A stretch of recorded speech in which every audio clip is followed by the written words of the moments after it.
সে ছিল কিন্তু আমার ছিল না।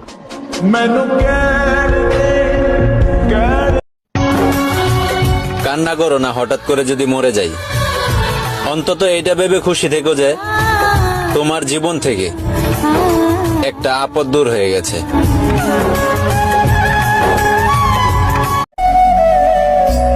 এত কষ্ট দিস না রে জীবন, কারণ আমার পাশে থাকার মতন কেউ নাই রে আপন। বারবার ফোন চেক করি আর ভাবি হয়তো তুমি মেসেজ দিছো।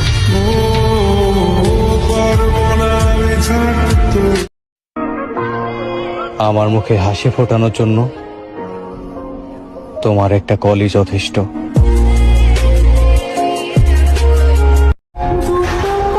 আলাদা হতে চাইলেও আবার এক হয়ে যাই। বাহ, কি সাংঘাতিক ভালোবাসা আমাদের।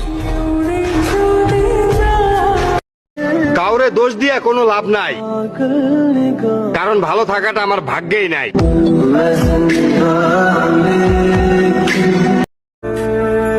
কিছু প্রিয় জিনিস হোক না অন্য কারো, তবুও তো সারা জীবন মনে থেকে যাবে যে সেই প্রিয় জিনিসটা কখনো আমারই ছিল।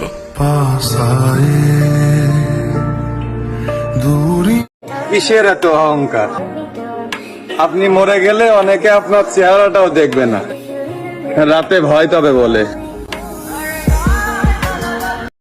কঠিন এক পৃথিবী, মিথ্যা কথা বললে সবাই বিশ্বাস করে, কিন্তু সত্যি কথা বললে সবাই প্রমাণ খুঁজে।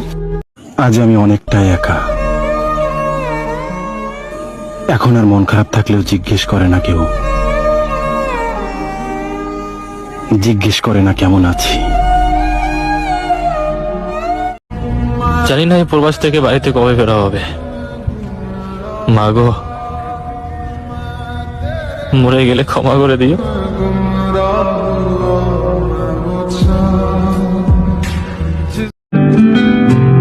যারে মন দিয়া বাসলাম ভালো, না না, কষ্টটা সেই আমারে দিল। মনের মতো মানুষ খুঁজে পেয়েছিলাম, কিন্তু আফসোস ভাগ্য সাথে ছিল না।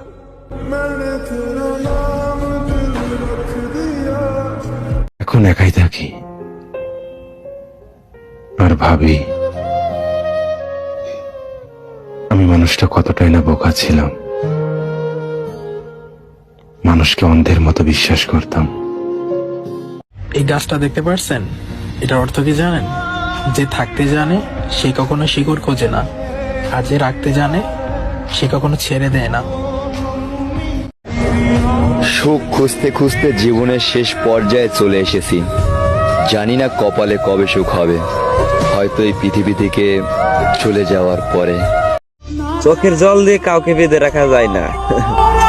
যে সত্যিকারের ভালোবাসে সে কখনো চোখের জল আসতে যায় না।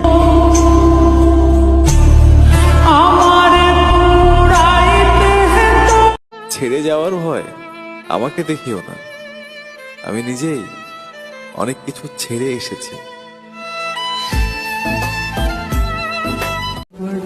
সবশেষে বুঝলাম সবার কাছে ভালো হতে গেলে মরে যাওয়াটাই প্রয়োজন। আমার দুনিয়া দেখার স্বাদ মিটে গেছে, এখন শুধু মৃত্যুর অপেক্ষায় আছি।